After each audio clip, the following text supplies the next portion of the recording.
at Pennant Hills, cutting the link with Hornsby. The derailment blocked the line, brought down power lines and left one man injured. Passengers trying to make their way home northwards tonight face a frustrating delay. Guy Bivlakwa, what's happening? Well, at the moment, as you can see behind me, the SRA workers are continuing to try and get the track cleared while thousands of commuters are being bussed around the obstacle. The problem is that it looks as though it's going to be at least tomorrow before the problem is solved. The goods train locomotive had only just passed Pennant Hills station when 4 carriages came to grief.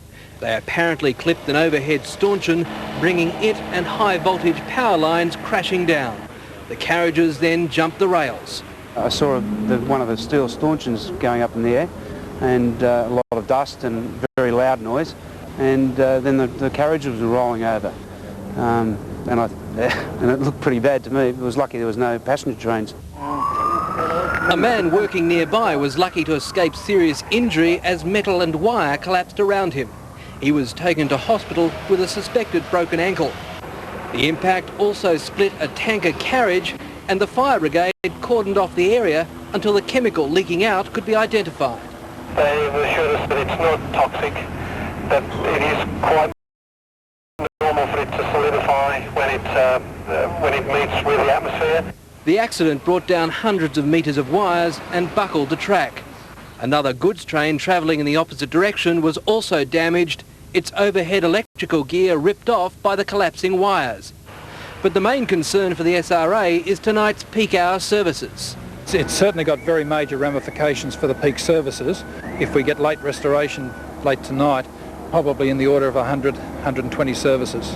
All trains are now stopping at Epping, and passengers are being transferred to buses to complete their journey. Late this afternoon, the derailed carriages were still being untangled and returned to the tracks. Staterail can't say when trains will start running again. Guy, what's happening to normal schedules this evening? Well, the Gosford and Central Coast trains have been rerouted via the Harbour Bridge, and at least 2 of those services have been cancelled.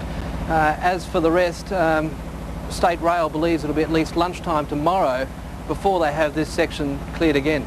So obviously the busing will continue, and it's going to take some people quite a while to get to work tomorrow. Well, people are recommended, if they normally come this way, that they should allow a little bit extra time tomorrow to get to work, because it is going to take them longer. Okay, thanks. Guy Bivlakwa joining us from Pennant Hill Station. And the clean-up continues near Condobolin in the state's central west after Tuesday's train derailment. 5 tonnes of cyanide pellets spilt from the train after it collided with a semi-trailer, killing 2 people. Fire officers working around the clock say it will take until the weekend to clean up the spill.